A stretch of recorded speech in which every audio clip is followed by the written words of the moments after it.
감사합니다.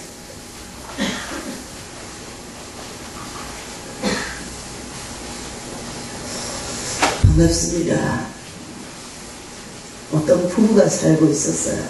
나이가 좀 많도록 살았는데 좀 해로하고 살면 얼마나 좋겠어요. 우리나라도 안타깝게 20년 이상 사신 분들이 요즘은 이혼한다 그러는데 이혼은 하나님이 미워하는 거라고 했는데 시대가 참 안타까운 시대가 되었지만 저도 오늘 귀한 말씀 가운데서 이 이야기를 세게 먼저 드리려고 합니다. 잘 탄입이 안 돼서 마지막 법정까지 가기 직전에 이제 두 부부가 함께 남편이 말합니다. 그래도 당신하고 산 세월이 오래됐으니까 밥은 함께 먹고 헤어져야 되지 않겠나. 식당에 들어갔어요. 식당에 들어가서 남편이 그동안 안 해봤던 건데 아내를 위해서 하려고 열심히 닭 날개를 찢어줍니다. 이 아내가 얼굴이 더 굳어지는 거예요. 남편은 생각합니다. 내가 지금까지 살면서 내 식구한테 너무 못한 게 많아서 오늘 하루라도 내가 좀 잘 이렇게 서비스를 하려고 하는데 왜 이 사람 얼굴이 점점 더 굳어지지? 아내가 말합니다. 당신은 평생을 나하고 살았으면서 여전히 아직도 나를 모르고 있다. 내가 닭다리를 좋아하지 닭 날개를 좋아하느냐고. 그 부분은 영원히 하나가 될 수 없었다는 얘기를 드리고 싶습니다. 사랑하는 여러분, 저는 오늘 여러분과 함께 이 말씀을 사실은 에베소서 전체뿐만 아니라 모든 성경의 모든 말씀이 우리가 주 안에서 이해하고 동정하고 사랑하고 용서하면 다 되는 거예요. 그렇죠? 가정에서도 마찬가지고 교회에서도 마찬가지고 더 나아가서 내 몸인 내 자신조차도 이해하고 동정하고 사랑하고 용서하면 모든 것이 다 해결되는데 이 가장 쉬운 진리인 이 말씀을 우리는 이 말씀을 지키려고 하지 않습니다. 왜냐하면 우리는 본래 악한 사람입니다. 여러분 이해해 보셨습니까? 동정해 보셨습니까? 사랑해 보셨습니까? 용서해 보셨습니까? 상담 전문가인 오재현 교수는 말합니다. 당신 마음으로 합니다. 우리 옆에 계시는 분하고 한번 인사를 한번 해볼까요? 당신 마음으로 합니다. 당신 마음으로 합니다. 죄송합니다. 두 분이 지금 눈을 안 마주치시는 분이 계세요. 한 분은 머리 뒤에서 감추어져서 안 보이시는 분이 있고 빨리 얼굴을 자수해서 얼굴을 좀 들고 보세요. 아직도 안 보이는 분이 있어요. 시계추도 아닌데 흔들흔들거리기만 하시고. 제가 왜 그러냐면요. 죄송해요. 제 직업의식이 20년 동안 유치원 원장을 했거든요.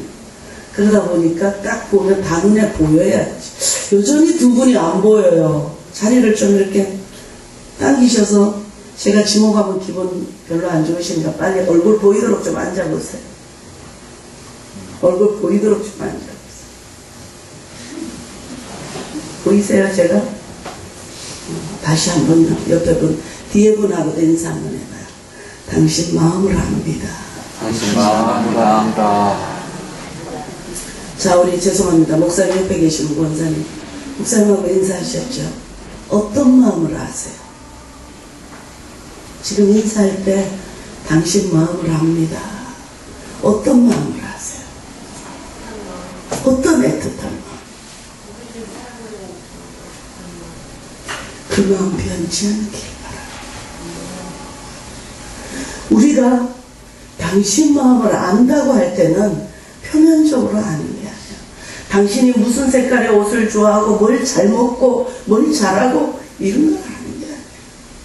당신 마음을 안다고 할 때는 그 사람의 쓴뿌리도 알고 있고 그 사람의 필요한 것도 알고 있고 혹 그 사람의 부족한 것도 알고 있는 것이 바로 당신 마음을 아는 거예요. 사람들은 이 한마디를 듣지 못해서 외로워하고 과거에 지배받고 고통의 몸을 떴다고 합니다. 제가 앞서서 말씀드렸던 그 남편, 이혼법정에 갔을 때에 아내를 끌어안고 여보 미안해. 내가 잘못했어. 내가 이제 정말 그동안은 당신 마음을 몰랐지만 이제 내가 당신 마음 한번 알아봐 줄게. 내가 잘 모르지만 날 용서해줘. 그랬으면 얼마나 좋았겠어. 우리는 다른 사람들의 말을 들을 때 듣는 사람이 이렇게 말해야 합니다. 참 용합니다. 참 잘 참으셨습니다. 당신 마음을 정말 이해합니다. 자, 한번 따라해 볼까요? 심정대화. 심정대화. 우리는 이야기할 때 무엇부터 우리가 이야기를 하는, 내가 이야기를 할 때, 상대가 이야기를 할 때 상대방의 이야기하면 그걸 내가 들으려고 마음 먹지 않고 저 사람 이야기가 끝나면 난 그 다음 이야기를 어떻게 해야지 이거부터 생각하는 거예요. 이야기를 시작하면 아 그래요? 그랬군요. 그랬죠. 이렇게 해야 되는데 그걸 안 하고 마치 달리기 전장에 서 있는 사람처럼 네가 이야기를 끝나면 난 동시에 이 말을 할 거야. 이런 생각을 가지고 있다. 그래서 사람들은 외롭다. 죄송해요. 두 분 사이가 어떤 사이세요? 아드님이세요? 아드님 엄마하고 이야기가 잘 통하나? 거의 잘 통해요? 여기 오신 거 보니까 거의가 아니라 아주 잘 통하시네요. 고맙습니다. 너무 귀한 모자의 모습이 정말 자랑스럽습니다. 고맙고요. 사랑하는 여러분, 어떤 사람들은 우리가 슬피 울며 탄식하며 이야기할 때 그 사람의 심정이 무엇 때문에 그 이야기를 한다라는 건 생각도 하지 않고 세월이 어렵고 고통스러운데 신세한탄은 뭐해? 뭐하고 쓸데없이 신세한탄을 하고 있어. 용감하게 살지. 다른 사람들도 다 그렇게 사는데 이렇게 대답하는 사람이 있다. 우리가 너무나 살아온 세월이 억세게 살을 수밖에 없는 세월이라서 우리 자신이 그런 말을 하지 않는지. 그렇게 말하면 사람들은 마음에 더 상처를 입게 됩니다. 근데 우리 주변에는 그런 사람이 너무 많아요. 그런 사람이 너무 많아요. 나 정말 힘들어 권사님. 지난 주간에 이런 일이 있었고 이런 일이 있었어. 그러면 고개를 끄덕끄덕. 그래 이 집사 잘 견뎠어. 그 힘든 세월 나도 살았어. 지내고 보니 그것도 다 하나님 합력해 선을 이루시더라. 이러면 그래도 살아갈 용기가 또 생기잖아요. 그런데 눈물 흘리고 슬퍼하며 탄식하는 형제들에게 그 앞자리에서는 눈물을 닦아주는 척하며 뒤돌아서서 누가 그랬대. 누가 그러더라. 다른 사람 이야기를 들을 때 성급한 판단이나 틀에 박힌 충고를 하기에 앞서서 사랑의 마음을 품고 그 사람의 처지와 마음을 한번 헤아려봐야 합니다.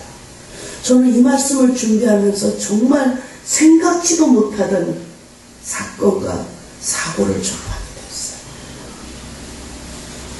제가 우리 이 목사님 굉장히 존경하거든요. 그 목사님이 아까 말씀하실 때 저를 아낀다고 말씀하셨는데 저는 20대 후반의 신학을 다녔어요. 그렇게 다니다가 목회길에 들어가지 않고 교육자로서 삶을 산다고 일생을 다 50이 되도록 교육자로 삶을 살았죠. 살다가 하나님이 새로운 부르심으로 저를 인도할 때 우리 장로님이 마침 이 목사님을 뵀어요. 저희 남편 장로님이. 목사님 뵙고 나서부터 우리 집 식구도 빨리 목사가 되어야 되겠다. 목사님 뵙고 나서 그 순간에 불이 확 붙어서 빨리 당신도 목사가 되어야 되겠다. 여기 불사르는 전진 기지세요. 믿으십시오. 너무도 귀한 분이십니다. 사랑하는 여러분, 여러분이 여성으로서 삶을 사는 거 쉽지 않잖아요. 목회자로, 목사로 사는 삶은 더 쉽지 않아요. 쉽지 않아요. 왜냐하면 우리가 찬송 부를 때는 세상에 내가 즐거워하는 것, 내가 좋아하는 거 다 버리고 간다고 하지만 여전히 내 뒤에는 남편도, 내 옆에 남편도 있고 내 뒤에는 자녀도 있고 내 앞서 있는 부모도 있고 다 있는데 우리가 주의 길을 간다는 게 그렇게 싫겠습니까? 저는 전도사인데도 새벽 예배를 교회에서 계속 시키셔서 부모님 생신에 평생에 한 번도 가본 적 없어요. 저희 친정 부모님 생신을 가본 적 없어요. 한 번. 새벽 예배를 빠뜨릴 수 없기 때문에. 사랑하는 여러분, 여러분의 담임 목사님이 여성이시라면 여러분이 정말 더 사랑과 정성으로 섬기시길 바랍니다. 남들 사는 것에 10배, 100배를 손해보고 인간적으로 손해보고 영광의 면류관 하나만 바라보고 여러분의 심정 때문에 그 영혼 때문에 오늘도 가슴을 치며 주 앞에 중보자로 주 앞에 무릎 꿇고 있다는 사실을 여러분이 한시도 잊지 마십시오. 여러분이 여러분의 자식을 한번 잊어버려 본 적 있으세요? 권사님, 옆에 계시는 아드님 길 가다가 비슷하게 생긴 사람만 봐도 저거 우리 아들 같네? 음식만 봐도 아유 우리 아들 좋아하는 건데 목소리만 비슷해도 우리 아들 닮았어. 나이대만 비슷해도 우리 아들 같아. 그랬죠? 그랬잖아요. 그게 바로 엄마의 심정. 엄마의 심정. 성령 하나님이 아버지 성령 하나님만 계시는 게 아니라 어머니 성령 하나님과 같은 그 똑같은 심장이 있기 때문에 오늘 이 땅에 하나님이 주의 종들을, 여성들을 계속해서 그냥 내려온 그 전통의 유교에서 내려온, 마치 우리가 자랄 때 저희 부모님은 원래부터 예수를 믿으셨으니까 안 그랬지만 과거에 내려오시던 부모님은 얼마나 아버지들은 강압적이셨어요. 음성도 크고 그냥 한번 말씀하시면 그 말씀이 다 법이 되는 그런 시대 여러분이 살아오셨잖아요. 그런 시대 가운데서 주의 복음 받고 그 복음 때문에 일생을 주 앞에 드리고 세상의 모든 것들을 바울과 같이 배설물처럼 여기고 여러분의 영혼을 한 영혼 한 영혼 품고 눈물로 밤을 지새우는 우리 목사님에서 여러분이 얼마나 뜨겁게 기도하고 얼마나 좋은 것을 나누며 얼마나 귀한 말씀으로 목사님의 삶을 윤택하게 했습니다. 저는 건강가정지원센터라는 데에서 이혼 전후 부부들을 저희가 무료로 상담을 해드려요. 이런저런 사연이 끝도 없이 많죠. 이혼 전후니까 완전히 죄송하지만 어떤 사람은 막장까지 있는 사람. 그런데 미안합니다. 주의 성전인데 교회 안에 있는 사람들이 왜 그렇게 못된 짓을 한 사람들이 많겠어요. 이 가정 깨고 저 가정 깨고. 미안해요. 미모가 되고 얼굴이 돼서가 아니라 본때부터 그 악한 신령들이 가서 송곳처럼 가서 남의 가정을 콕콕 찔러서 그것도 부족하면 망치로 한마로 깨가지고 가정들을 깨뜨리고 다니는 사람들이 너무나 많아요. 젊은 여집사람 상담을 하다가 본인이 신앙인이라는 걸 밝혔어요. 제가 그랬죠. 뭐 누구랑 이렇게 이런 사이라고 그랬습니다. 제 말로서는 그 심령을 말로서 설득은 할 수 있지만 주의 말씀이 검이니까 말씀으로 그분에게 장문의 문자를 보냈습니다. 주께서 가까우십니다. 더러운 옷을 벗고 악한 행실은 입 밖에도 내지 말고 주님 뜻대로 거룩하게 사십시오. 깨끗하게 사십시오. 그런 부탁들을 장문의 문자를 보냈더니 저한테 답을 어떻게 보냈을까? 세상에 널리고 널린 게 목사야. 여러분, 세상에 널리고 널린 게 목사인가요? 우리가 직분 하나를 받아도 주님이 우리를 귀하게 보셔서 직분을 주신 거 여러분 믿으시죠? 그런데 하물며 주의 종으로 하나님이 처녀, 우리가 기도할 때 과거에 처녀 하나, 마녀 하나 뽑아서 주의 백성 삼았다고 하는데 어떻게 주의 종들을 하나님이 지나가다가 그냥 제비뽑기로 뽑으셨어요? 아니면 길 가다가 세상이 말하는 재수가 좋아서 우리가 목사가 됐단 말입니까? 사랑하는 여러분, 저는 그분 때문에 가슴이 찢어지는 것처럼 아팠어요. 제가 오늘도 새벽에 이 자리에 앉아서 주님, 제가 이해하고 동정하고 사랑하고 용서합니다라고 했는데 제가 인간적인 마음으로는 용서가 안 됩니다. 그러나 주님, 약속의 근거에 저는 또 용서합니다. 몰라서 그렇죠. 알면 그렇게 말하겠냐.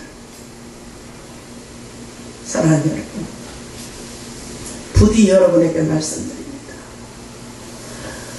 성경은 우리에게 우리가 항상 겪는 이웃 관계에서 성경은 우리에게 비판하지 말라. 그러면 비판받지 않는다고 말합니다. 그런데 죄송해요. 저희가 상담을 하다 보니까 우리가 사람들끼리 만나서 이야기를 하다 보면 우리 대화의 80% 이상은 비판하는 말을 한다는 거예요. 통계학적으로. 사람이 이 교회 권사님들은 그런 분들이 아니시고 교우들은 그런 분이 아니시라는 것은 명명백백하죠. 왜냐하면 여러분 안에 내주하시는 성령님이 계시기 때문에 우린 주의 보혈로 우리를 깨끗하게 씻었고 우리의 입이 거룩해졌기 때문에 우린 그렇지 않다. 마태복음 7장 1절에서 5절은 말씀합니다. 비판을 받지 아니하려거든 비판하지 말라. 너희가 비판하는 그 비판으로 너희가 비판을 받을 것이요 너희가 헤아리는 그 헤아림으로 너희가 헤아림을 받을 것이요 어찌하여 형제의 눈 속에 있는 티는 보고 내 눈 속에 있는 들보는 깨닫지 못하냐. 보라, 내 눈 속에 들보가 있는데 어찌하여 형제에게 말하기를 나로 내 눈 속에 있는 티를 빼게 하라 하겠느냐. 사랑하는 여러분, 많은 교회들이 하나님의 말씀을 선포합니다. 그런데 죄송하지만 교회에서 가장 큰 어려움을 겪는 일이 바로 말 때문에 생긴다는 거예요. 가장 좋은 인간관계도 말 한마디 때문에 토라지고 가장 좋았던 인간관계조차 부부관계조차 말 한마디 때문에 그 관계가 단절된다는 것을 사랑하는 여러분, 이 아침에 다시 한번 부탁드립니다. 주의 종들에게 여러분이 함부로 말씀하지 않게 되길 바랍니다. 주의 종이라고 다 주의 종이 아니죠. 이렇게 말할 수 있어요.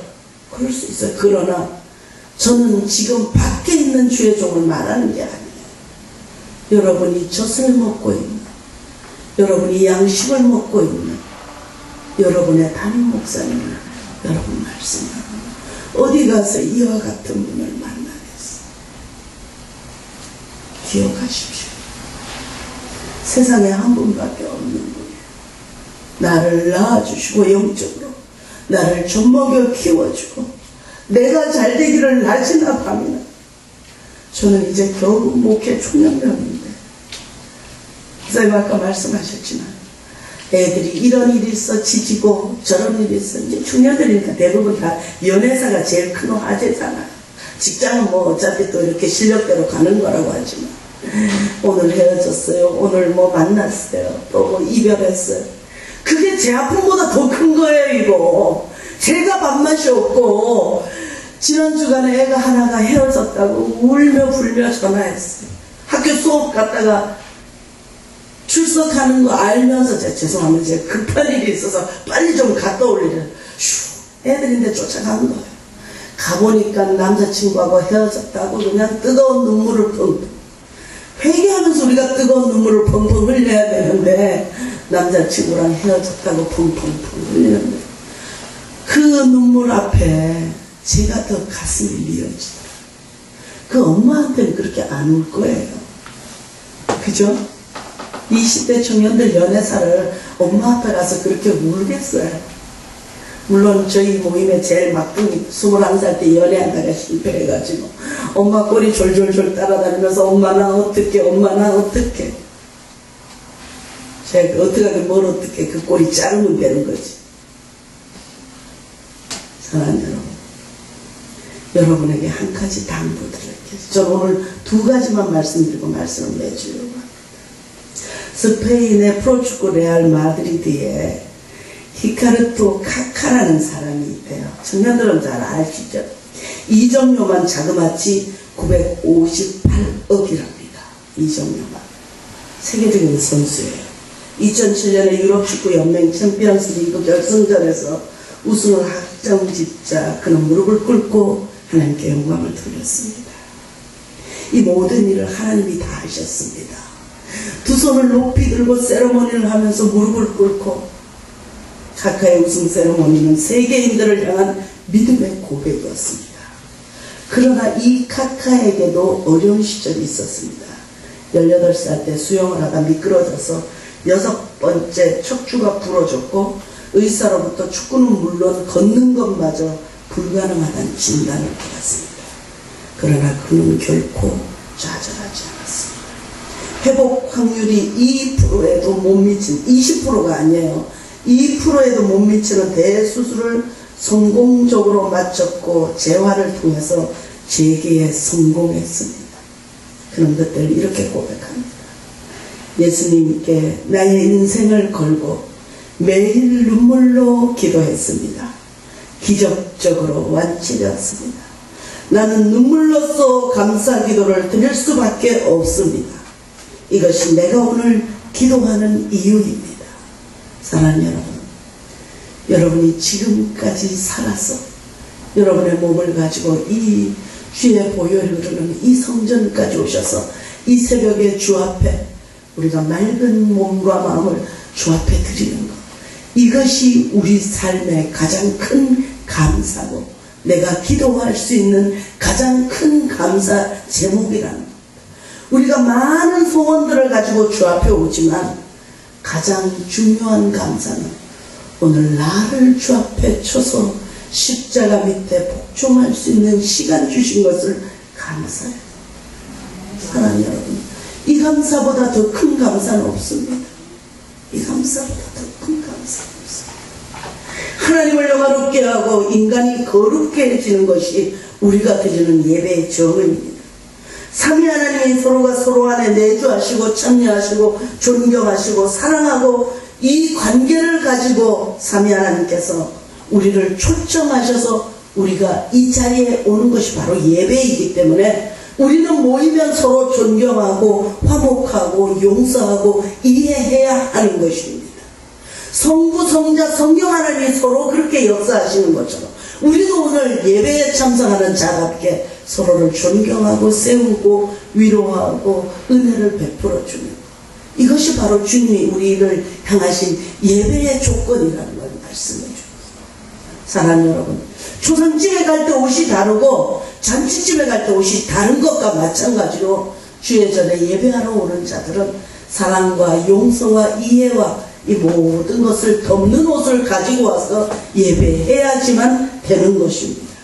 그분의 깊이와 넓이와 높이와 그 넓은 무한한 세계로 우리를 초청하는 것이기 때문에 그것들을 맛보아 알기 원해서 우리가 여기 예배에 오는 것이다.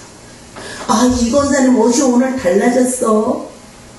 진심으로 달라진 것을 축복하십시오. 권사님 지난 주간에 어려운 일이 있었는데 잘 해결됐어. 나 정말 열심히 기도했어. 이것이 우리의 기도 제목이에요. 내가 상치 한 뿌리를 나누더라고 해도 우리의 식구들을 생각하면 아이고 우리 박 권사님 좋아하시는 건데 이거 빨리 수확해서 가져가야지. 이것이 예배라는 겁니다. 하나님의 넓이와 그 사랑과 깊이와 그 모든 것들을 맛보아 아는 것. 그래서 주님은 우리에게 당신 자신을 양식으로 주신 거예요. 사랑하는 햇불교회 여러분들이 집회가 있을 때마다 온갖 산의 진리를 그 수고로운 새벽부터 준비해서 여러분이 공급하시잖아요. 그것이 바로 주님의 마음이라는 거예요. 우리도 그렇게 서로를 맛있는 삶으로 나를 다른 사람에게 주기를 원하신다는 거예요. 사랑하는 권사님, 아들이 무슨 음식 제일 좋아해요? 고기 좋아해요. 그러면 몸에 고기 매일 먹으면 안 되니까 오늘은 이렇게 돼보고 내일은 저렇게 돼보고 그렇죠. 왜 그렇게 해요? 왜? 뭐 때문에? 내 안에 아들을 향한 뜨거운 사랑이 있기 때문에. 여러분도 마찬가지입니다. 예수 그리스도 그분이 날 사랑하셨어. 날 택하시고 당신의 자녀 삼으시고 그 자녀 삼으신 것만 해도 나는 그 감격과 감사를 다 드릴 수 없는 우리들입니다. 그렇죠? 그런 우리끼리 만났으니 과거에는 그런 거 많이 했죠.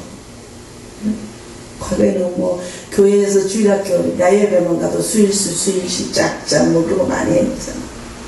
우리 그렇게 만난 사람들, 예수의 피로 한 형제 자매들 만난 우리가 서로를 사랑하고 용서하고 이해하고 덮을 뿐만 아니라 앞서 계시는 목사님 바람 불까 혹은 더러운 것들이 와서 힘들게 할까 우리 서로 막아서면서 여러분이 수련회 가면 그런 게임 많이 하시죠. 목사님 제일 앞에 쓰시라고 하고 여러분이 점점 나와서 점점 원을 만들어서 가까이 와서 2겹, 3겹, 4겹 이것이 바로 목회와 목회자의 여러분 목양받는 여러분들의 모습이어야 된다라는 우리 목사님 중앙에 세우고 사랑하는 여러분들이 1겹, 2겹, 3겹, 4겹 겹겹이 에워싸서 믿음의 선한 싸움을 싸우면서 주님 앞에 갈 때까지 서로 이해의 겹, 용서의 겹, 화해의 겹, 사랑의 겹 이렇게 겹겹이 쌓아가야 된다는 겁니다.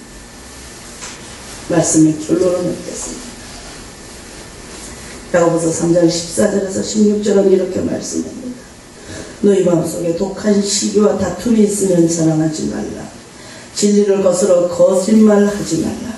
이러한 지혜는 하늘로부터 내려온 것이요 땅의 것이요 귀신의 것이니 시기와 다툼이 있는 곳에는 모든 혼란과 악한 일이 있습니다.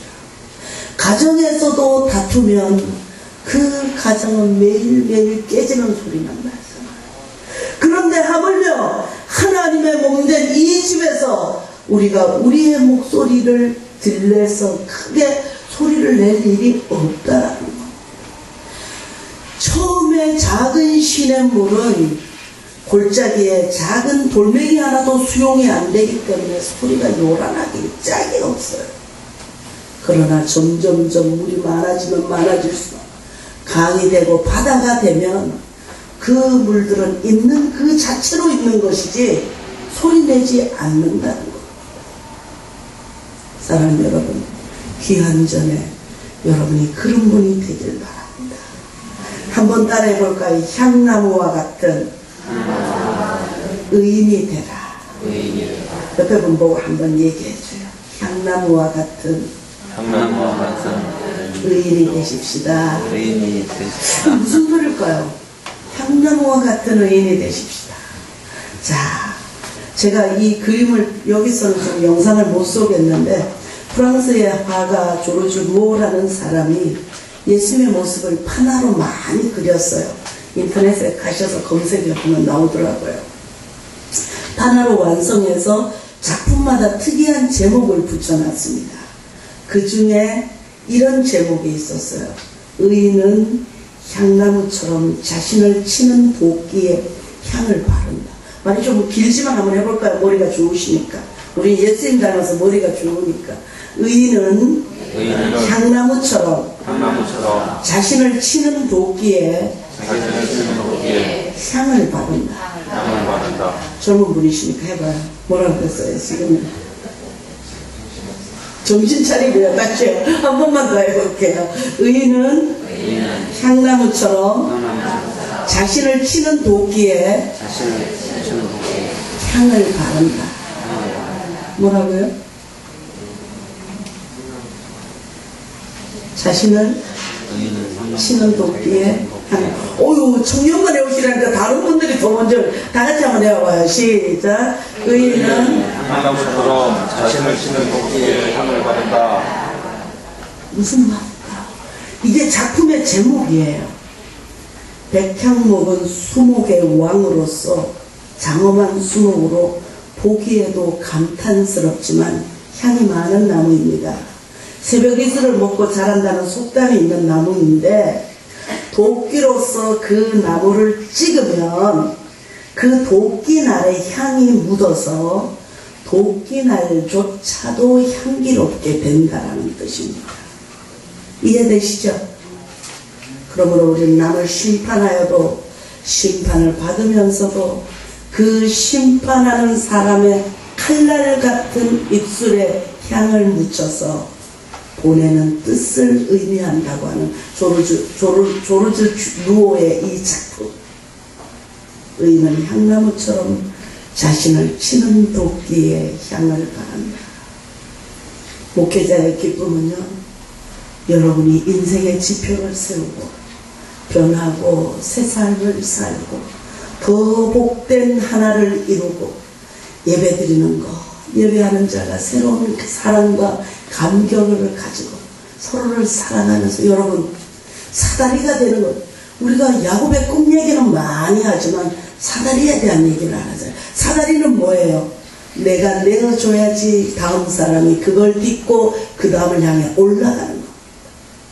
사랑하는 여러분, 이 햇불교회에 사랑하는 여러분들, 말에 있어서는 의인은 향나무처럼 자신을 치는 도끼에도 향을 바르는 거죠.